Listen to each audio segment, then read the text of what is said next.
하나님의 말씀 신약성경 빌립보서 1장 12절에서 18절입니다.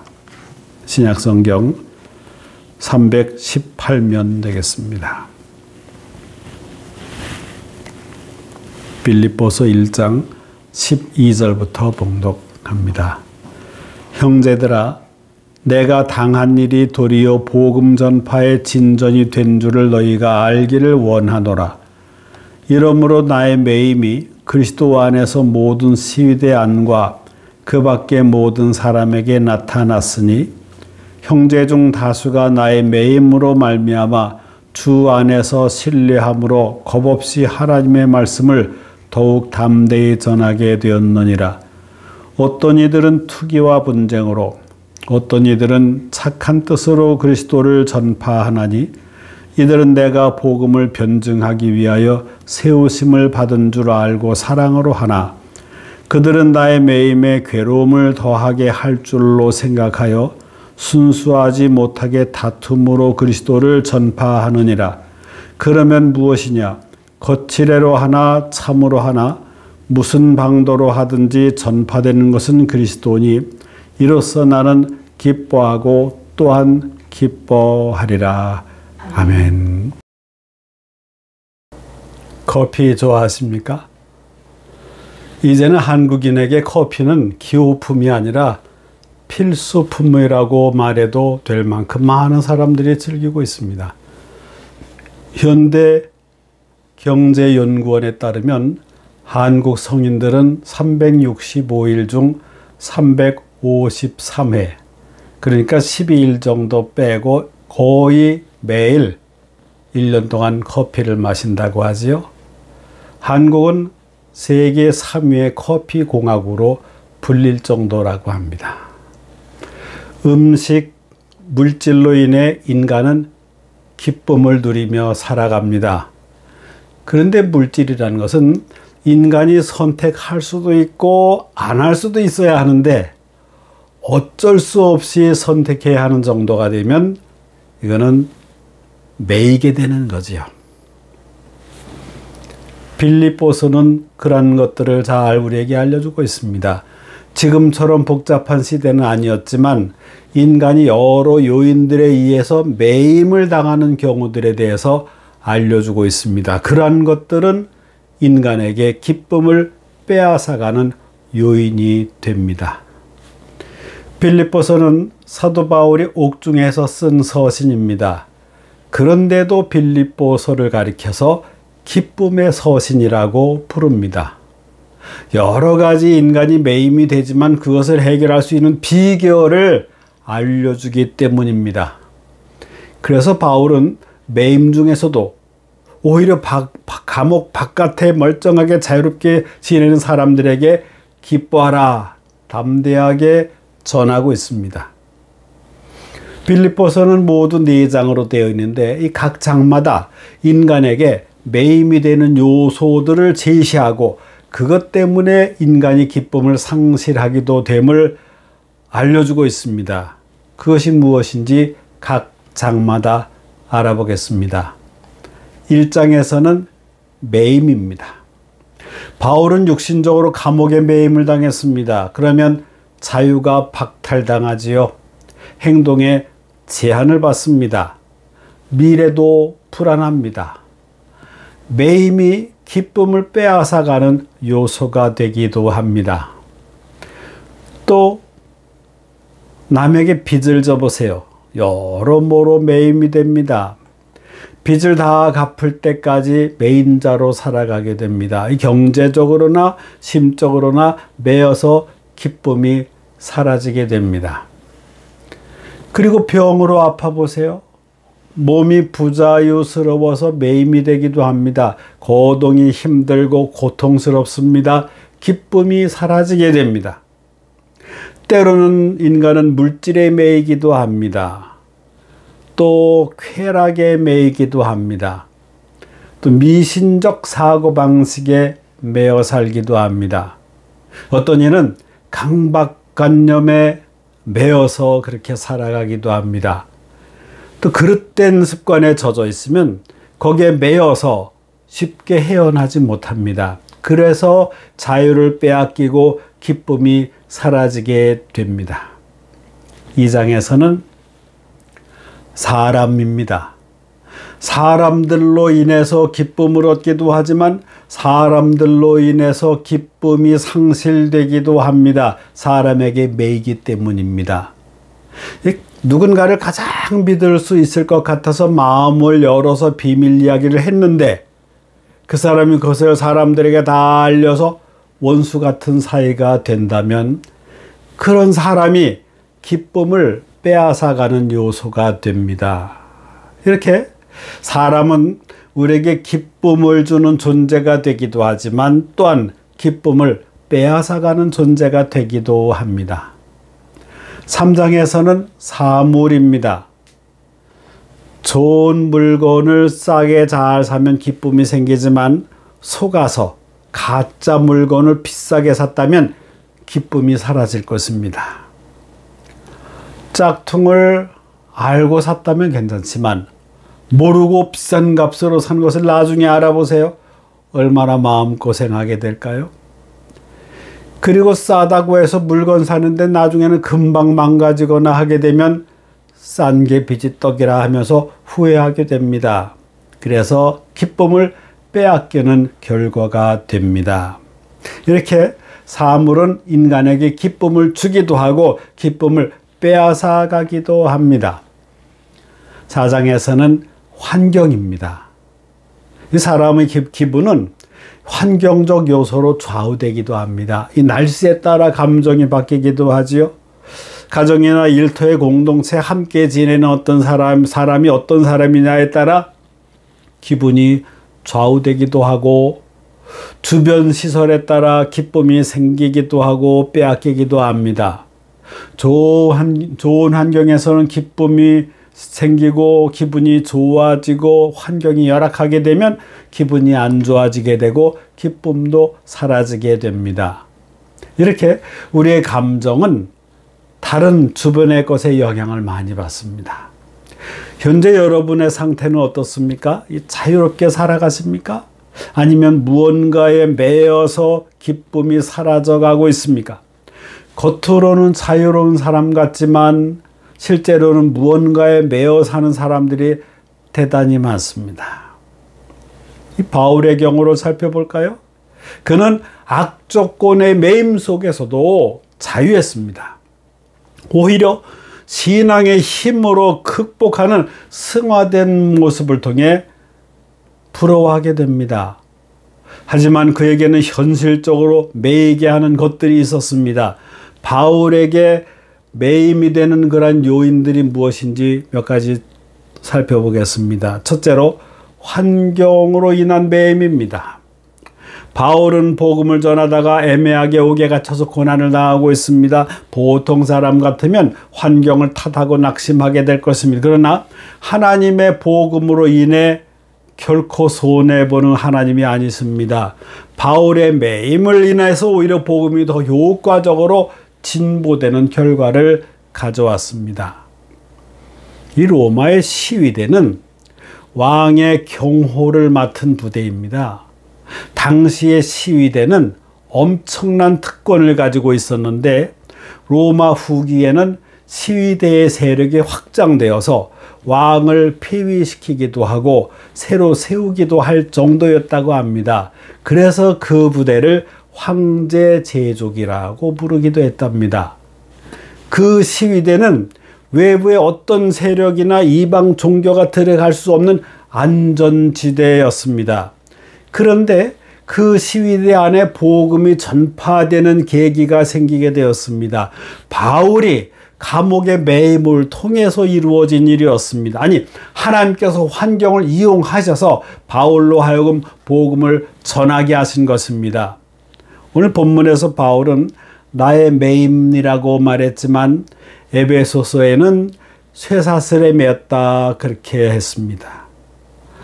이 중죄수를 가둘 때에는 양옆과 앞에 2명 모두 4명이 배치되어 있다고 합니다. 근데 바울이 4명씩 하루에 4차례 교대한다고 하는데, 그러니까 바울 곁에는 싫든 좋든 하루에 16명이 따라붙은 셈입니다.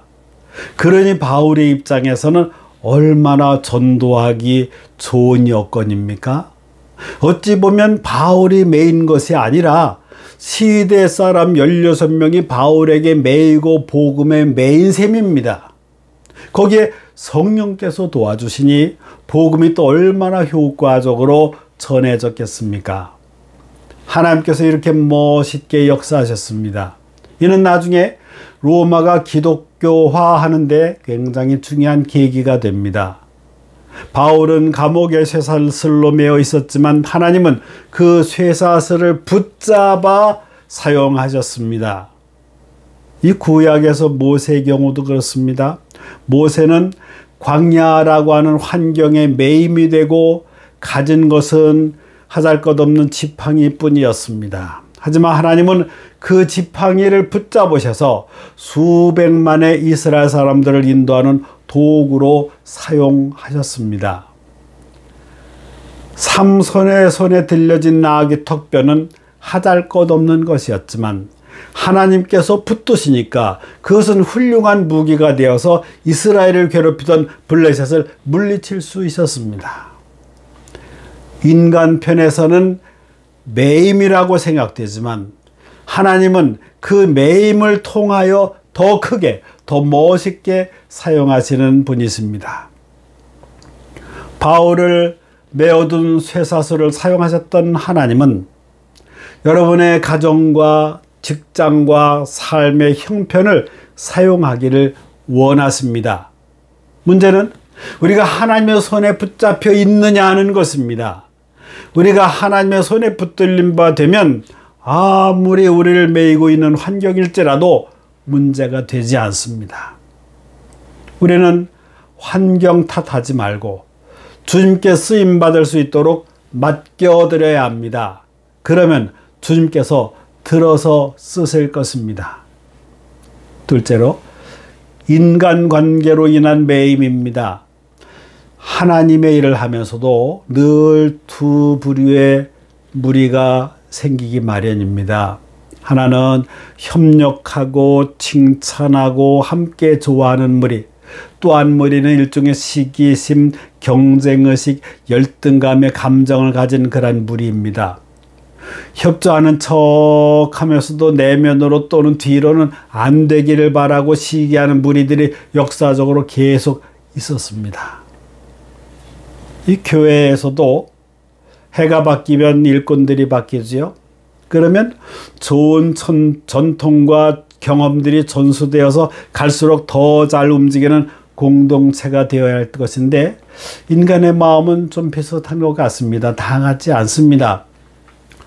내가 맡아서 일했을 때보다 다음 사람이 더 잘하면 박수 쳐주기보다 은근히 배가 아픕니다.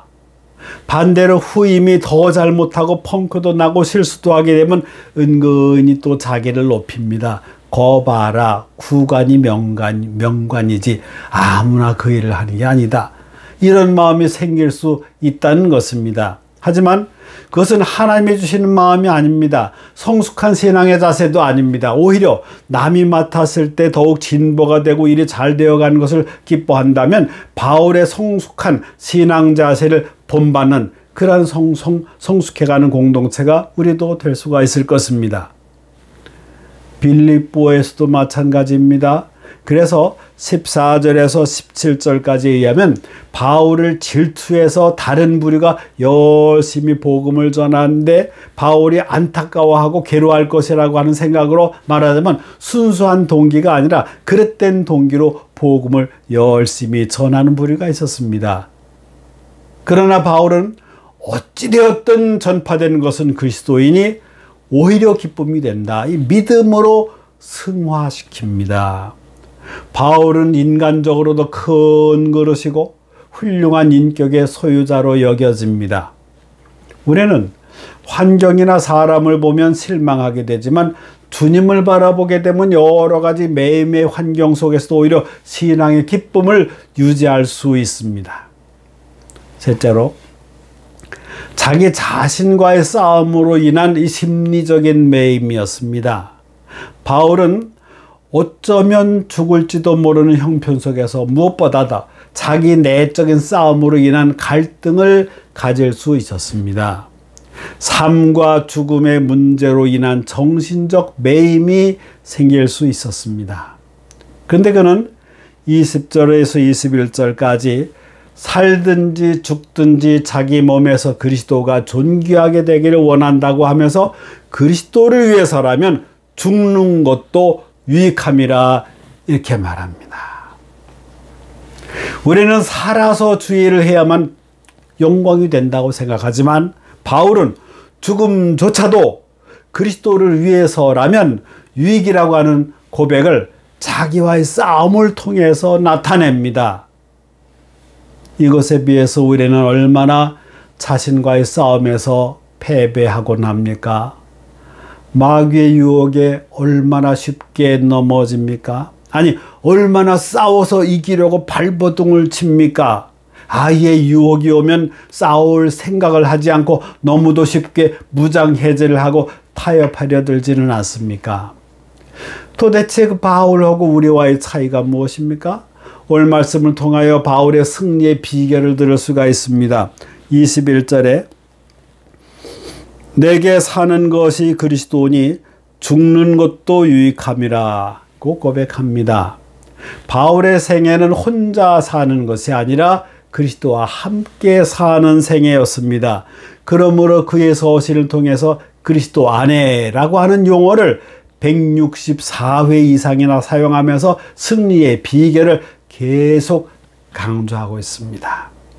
그리스도 안에 있으면 승리, 그리스도 밖에 있으면 실패, 이런 존재가 바로 그리스도인의 삶입니다.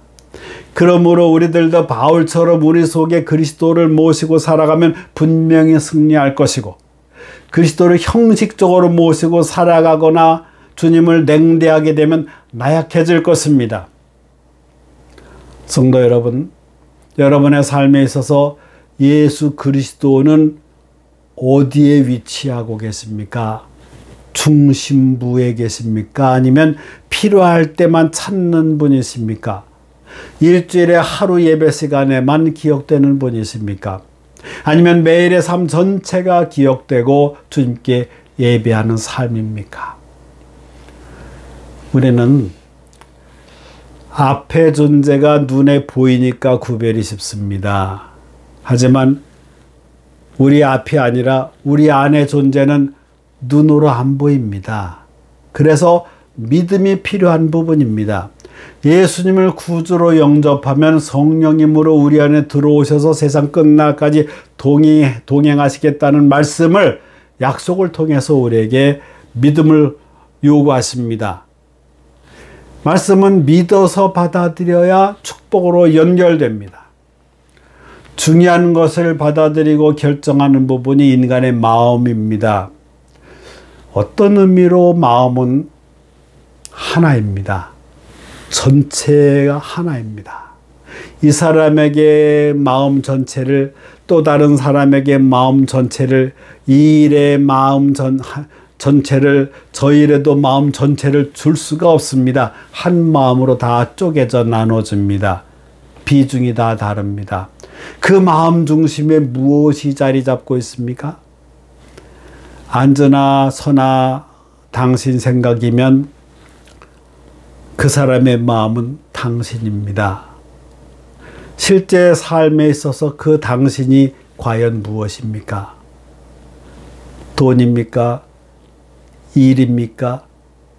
명예입니까? 건강입니까? 바울의 경우는 예수 그리스도가 전부였습니다. 죽음도 갈라놓지 못했습니다. 왜냐하면 죽어도 부활신앙으로 승리할 줄 믿었기 때문입니다. 그래서 감옥에서도 기쁨을 빼앗기지 않았습니다. 오히려 그 안에 계신 그리스도로 인해 기쁨을 유지할 수가 있었고 역경을 헤쳐나갈 수가 있었습니다. 성경을 보거나 말씀을 들으면 우리 고민이 생깁니다. 맞기는 하지만 옳은 말씀이기는 하지만 하고 단서를 달곤 합니다. 문제는 이 생활 속에서 계속 적용이 안 되는 게 우리 성도들의 고민일 것입니다. 은혜는 한순간에도 받을 수 있습니다. 하나님의 사랑하셔서 은혜를 부어주실 수 있습니다. 문제는 그것을 계속 유지하기가 힘들어서 그런 거지요. 믿음의 경주는 꾸준히 전진하는 과정입니다. 어떤 때는 컨디션이 좋아서 잘 나갈 수 있습니다. 때로는 너무나 힘이 딸려서 주저앉고 싶을 때도 있습니다. 가다 보면 주변에 좋아 보이는 것들이 보여서 쉬라고 유혹도 합니다. 쉬고도 싶습니다. 하지만 아무리 힘들어도 제자리 걷기라도 해야 합니다. 신앙생활이 그렇습니다. 기본을 강화해야 합니다. 영혼의 호흡, 기도를 지속해 가야 합니다. 예배 시간만, 기도 시간만이 아닙니다. 무엇을 하든지 자기 생각 속에 주님과 계속 대화하는 것입니다. 영의 양식, 성경 말씀을 이해가 가든 안 가든 꾸준히 봐야 합니다. 자꾸 흘러갈 때는 하나님 이 부분을 통해 제게 말씀하시옵소서 끊임없이 고백하면서 말씀을 대하면 또 귀한 훈련일 것입니다. 주기도문, 사도신경은 예배 시간에만 하는 게 아닙니다. 순간순간 믿습니다. 고백하고 믿음을 강화해야 합니다. 어떤 일을 이렇게 벌벌 떨고 의심 가운데 있습니다. 우리 안에 성령님 계십니까? 나는 전능하신 아버지 하나님 믿습니다. 그렇게 시작하지 않습니까? 그 순간 어려울 때마다, 매임이 될 때마다, 흐트러질 때마다, 힘들 때마다 고백해 나가야 합니다. 결국 자기 마음과의 싸움입니다.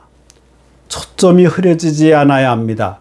히브리서 12장 2절에 믿음의 주요 또 온전하게 하시는 이인 예수를 바라보자 그랬습니다. 그래야 예수님을 바라보아야 여러 기쁨을 빼앗기는 상황이 온다 할지라도 다시 기쁨을 찾을 수가 있고 유지할 수 있습니다.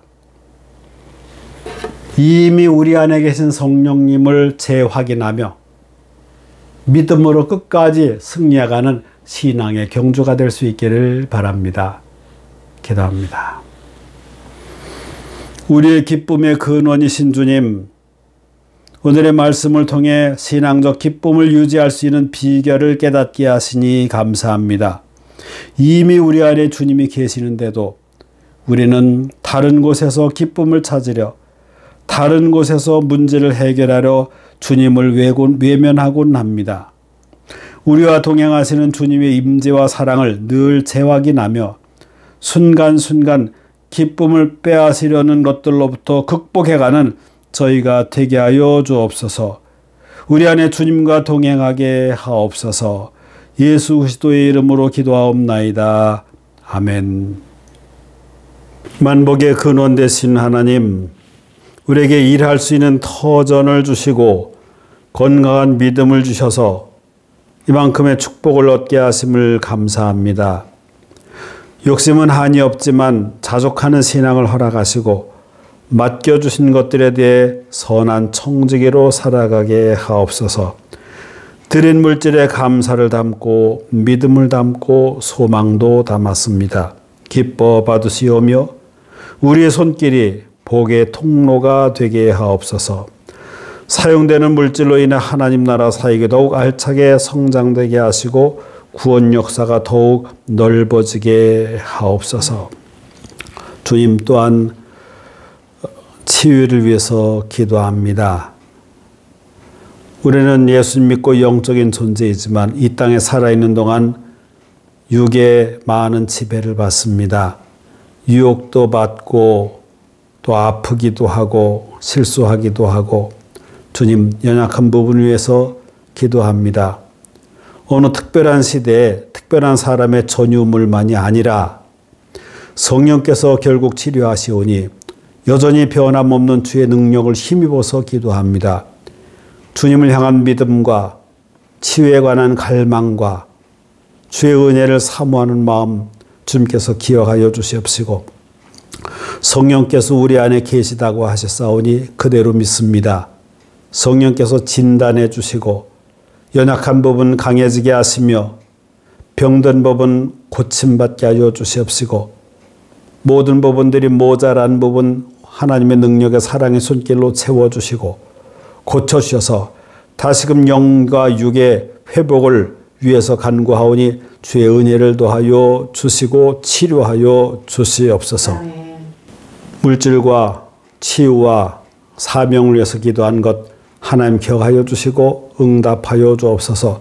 예수님의 이름으로 축복하며 기도하며 이제는 우리 주 예수 그리스도의 은혜와 하나님 아버지의 극진하신 사랑과 성령님의 감동, 감화, 충만 교통하심이 환경으로 인해 기쁨을 빼앗길 때 많지만 우리 안에 계신 주님과 동행하며 주님의 힘으로 능력 있게 살아가기 원하는 믿음의 성도들 위해 이제부터 영원토록 함께 하시기를 간절히 축원하옵나이다. 아멘.